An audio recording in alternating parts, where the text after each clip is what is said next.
हे बानू,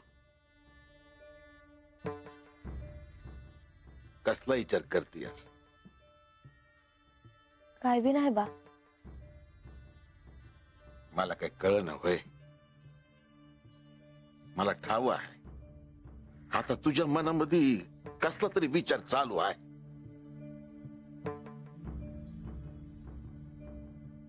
हे बानू, अगं सांग की मला. सांगू मी आबा तुला? अगं सांग, बरं वाटेल तुला. बा का कोणास ठाव, तर असं वाटतंय का माझी देवांसंग भेट व्हावी. मी त्यासनी भेटाया जावं. अगं हे तू काय बोलतीयस? मी अगोदर भी तुला होय बा,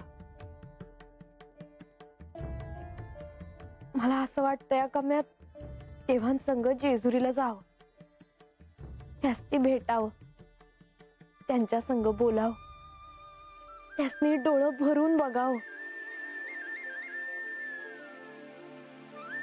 हे बघ, मी तुला अगोदर मी म्हणलं होतं का तू जेजुरीला जातीस का, तर तू नाही म्हणलीस. मला म्हणलीस मी नाही जाणार जेजुरीला. वय मी नाही जाणार जेजुरीला. आता मी जेजुरीला नाही जायची,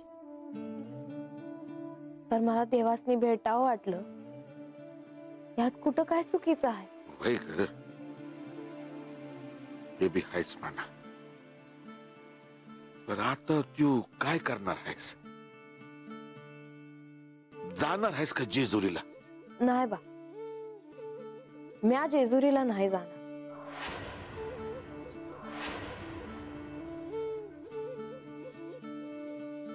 बा, मी जेजुरीला नाही जाणार, पण आज का कुणास ठाव असं वाटत आहे का मी आज देवासनी भेटावं, त्यांच्या संग बोलावं.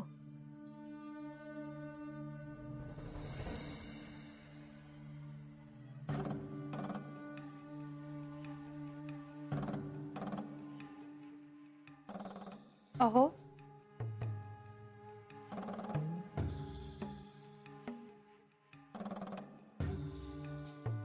देवी,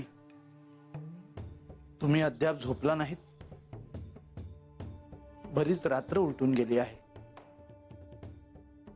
मी देखील तुम्हाला हेच विचारणार होते, परंतु तुम्हाला कसली काळजी आहे हे मला ठाऊक आहे.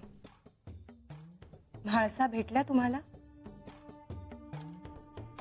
तुम्ही जे सांगता आहात ते त्यांना पटत नाहीये, होय ना?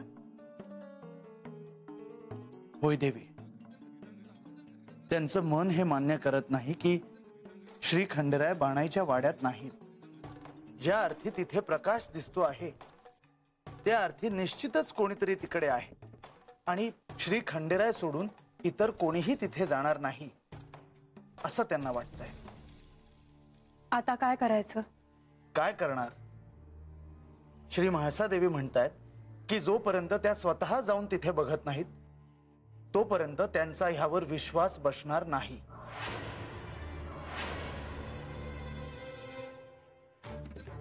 लक्ष्मी देवी, बंधो. म्हाळसा, तुम्ही कुठे निघाला आहात का? हो, तेच सांगायला आले होते. मी बानुवाड्यात जायला निघाले आहे. देवी, माझं म्हणणं जर तुम्हाला पटलं नसेल तर मी पुन्हा एकदा सांगतो, श्री खंडेराय बाणाईच्या वाड्यात नाहीत आणि बाणाई देखील जेजुरीत नाही. अहो, त्यांना जर स्वतःच्या डोळ्यांनी पाहायचं असेल तर आपण त्यांना इथे थांबवणं उचित नाही. त्यांना जर जायचं असेल तर आपण जाऊ द्यावं. हो, मला त्वरित जाणं आवश्यक आहे. देवी, मी आपल्यासाठी सेवक आणि मिळण्याची व्यवस्था करतो. नको बंधू, मी एकटीच जाणार आहे.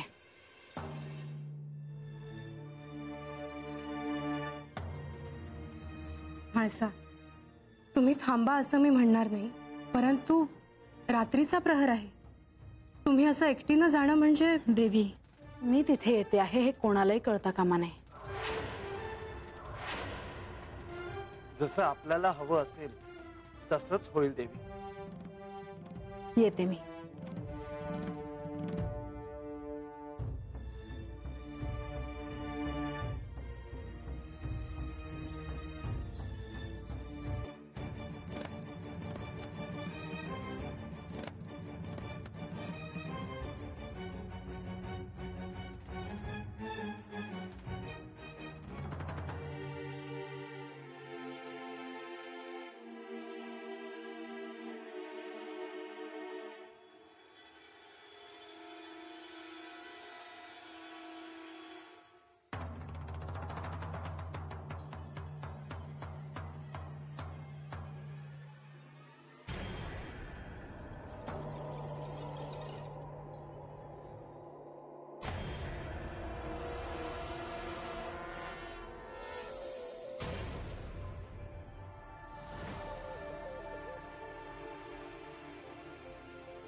आज गड उतरून मला त्या बानूच्या वाड्यावर जावं लागतंय. मला सेवकांचा संदेश आलाच होता की वाड्यात पिंडीतून प्रकाश येतोय, पण माझा यावर विश्वास नाही.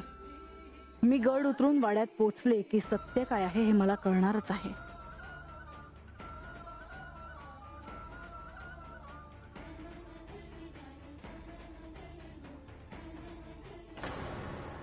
आज मी खरं तर चालले आहे देवासनी भेटाया. पर देव मला कसं आणि कुठं भेटत्याल. आज मला काय झालं आहे का मी कुणासनी काय बी नाही सांगितलं आणि देवासनी भेटाया आले. बाला हे समजलं का म्या घरात नाही तर बा समधी वस्ती डोक्यावर घेईल. पर आज पातूर काय झालं नाही. मला जायलाच पाहिजे.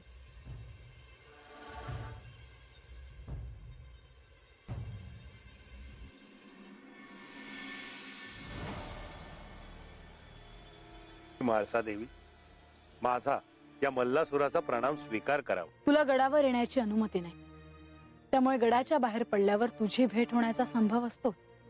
आजवर मी जेव्हा जेव्हा जेजुरीत आले आहे तेव्हा तेव्हा क्वचितच आपली भेट झाल्याचं मला आठवतं. होय देवी, याआधी क्वचितच आपले दर्शन झाले आहे, पण आज मात्र मी मुद्दाम आपणास भेटायला आलो आहे. नेमका आजच? आणि या भेटीचं प्रयोजन कळू शकेल का? खंडेराय गडावर नाहीत हे मला कळले, आणि बाणाईच्या वाड्यातून सर्व दूर प्रकाश पसरलाय हेही मला दिसले. म्हणूनच मी इथे आले आहे. होय देवी, आणि म्हणूनच मी आपली भेट घेण्यासाठी इथं आलो आहे. क्षमा असावी देवी, पण आपण बाणाईच्या वाड्यात जाऊ नये असं मला वाटतं. तू मला हे का सांगतोयस हे मला ठाऊक नाही, पण तुझ्या या सांगण्यामागे काहीतरी निराळं प्रयोजन असेल असं मला वाटतं. नाही देवी, मला तुम्हाला एवढंच सांगावंसं वाटतं की खंडेराय इथे नाहीत, आणि त्यांच्यावर असा संशय घेऊन या ठिकाणी येणं उचित नाही.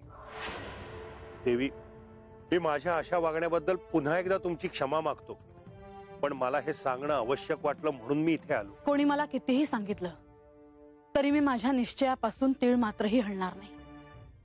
माझा निश्चय झाला आहे आणि आता मी या वाड्यात जाऊनच साऱ्याचा सोक्षमोक्ष लावेन. देवी, मी तुम्हाला थांबवण्याचं धाडस कदापि करणार नाही, पण मला जे वाटलं ते मी तुम्हाला सांगितलं इतकंच.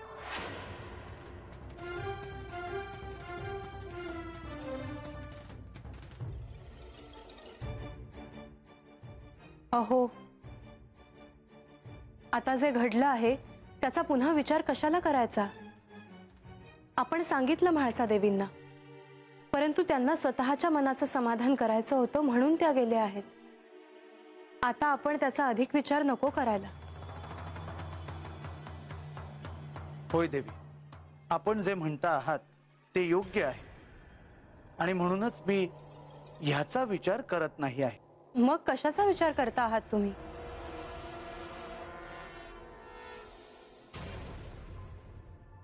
श्री खंडेराय आणि श्री म्हाळसा देवी यांची भेट झाल्यावर श्री खंडेराय म्हाळसा देवींना काय सांगतील ह्याचा विचार करतो आहे.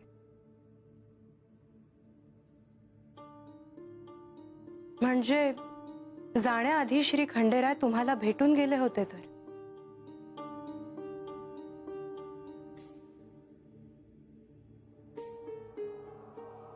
होय देवी. मग हेच तुम्ही म्हाळसा देवींना का नाही सांगितलं? कारण त्यांना मी सांगून ते पटलं नसतं. असं का? आणि श्री खंडेराय कुठे गेले आहेत?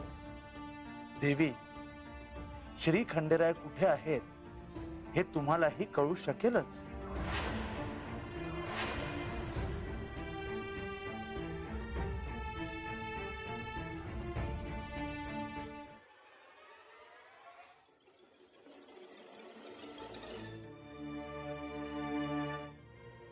योगियांचे योगी आहेत ते, साक्षात महादेव आहेत. असं एकांतात ध्यानस्थ बसून साधना करणं हा त्यांचा स्थायी भावच आहे. तो त्यांच्यापासून वेगळा कसा होईल? होय देवी. कैलास असो किंवा कोणतंही स्थान असो, त्यांना त्यांची साधना करण्यासाठी किंवा ध्यानमग्न राहण्यासाठी असा एकांत आवश्यक आहे. महादेवांच्या रूपात जेव्हा ते कैलासात अशी साधना करायचे तेव्हा पार्वती देवींना ते माहीत असायचं. त्यामुळे कधीही पार्वती देवींनी त्यांच्या साधनेत व्यत्यय आणला नाही, ना येऊ दिला. होय देवी. परंतु श्री म्हाळसा देवींना ह्या कृतयुगात हे ठाऊक नाही. त्यामुळे त्यांच्या वर्तनामुळे श्री खंडेरायांच्या ध्यानात व्यत्यय येऊ शकतो. म्हणजे म्हाळसा बानुवाड्यात जाणार हे त्यांना कळणार तर? देवी, तुम्ही विसरता आहात. ते साक्षात श्री महादेव आहेत. त्यांच्यापासून काहीच लपून राहत नाही. हो, तर श्री खंडेराय आणि म्हाळसा ह्यांची भेट होणार.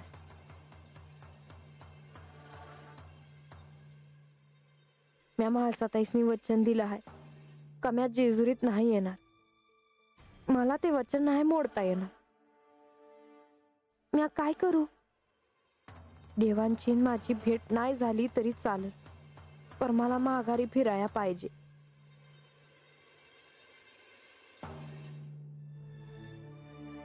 ह्या वाड्याचे दार तर बंद आहे. गणोबा येऊन गेल्यानंतर जाताना त्याने दार बंद केलं असेल आणि अजूनही सर्वदूर हा प्रकाश पडलेला दिसतो आहे.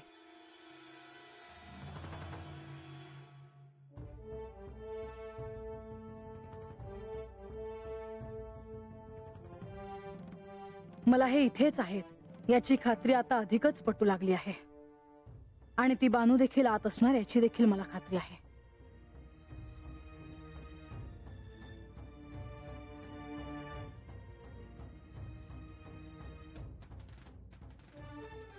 पण मला रात्रीच्या अंधारात असं जाणं योग्य वाटत नाही. त्यापेक्षा दिवसाचा उजेड पडला तर त्यांची आणि माझी भेट होईल. पण त्यासाठी मी आता प्रतीक्षा नाही करू शकत.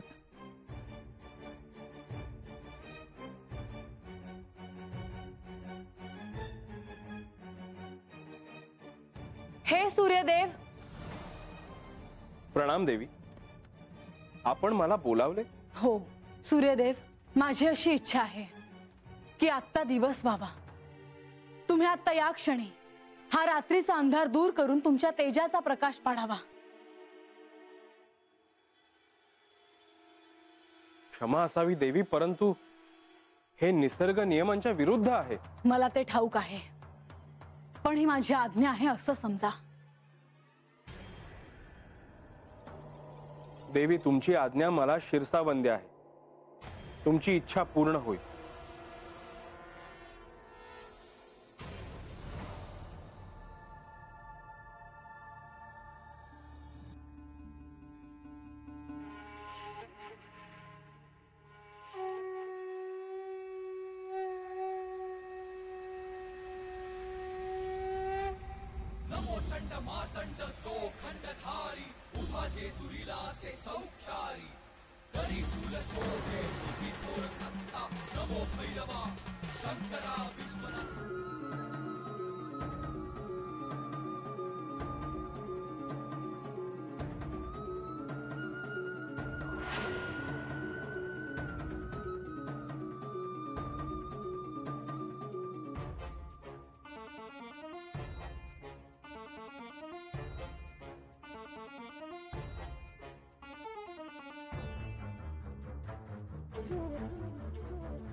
ज्या वाड्यात मी कधीही पाऊल टाकलं नसतं, आज त्याच वाड्यात मला यावं लागलं आहे.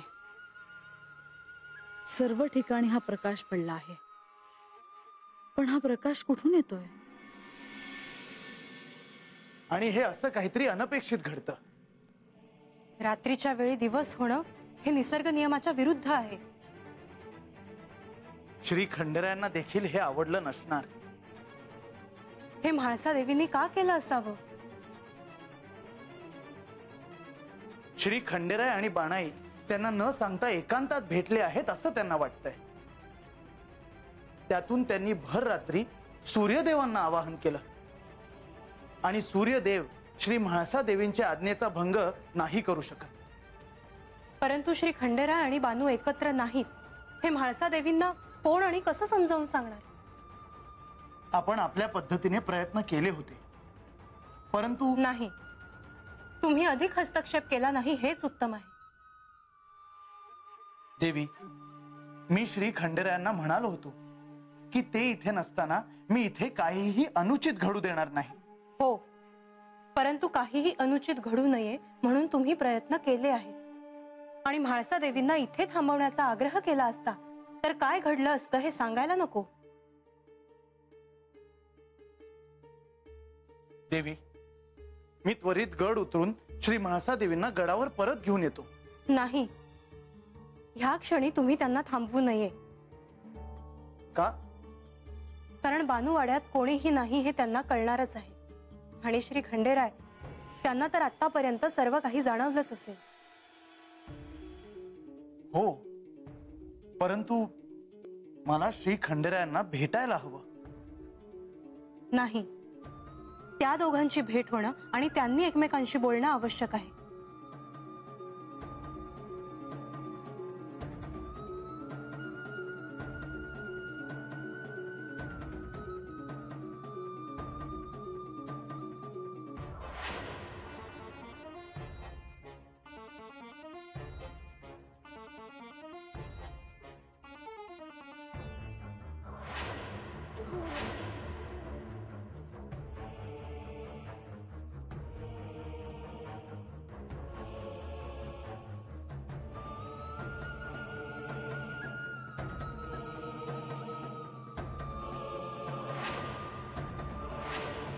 म्हणजे गणोबा खरं बोलत होते. हा प्रकाश या हळदीच्या शिवलिंगातून सर्वदूर पसरला आहे.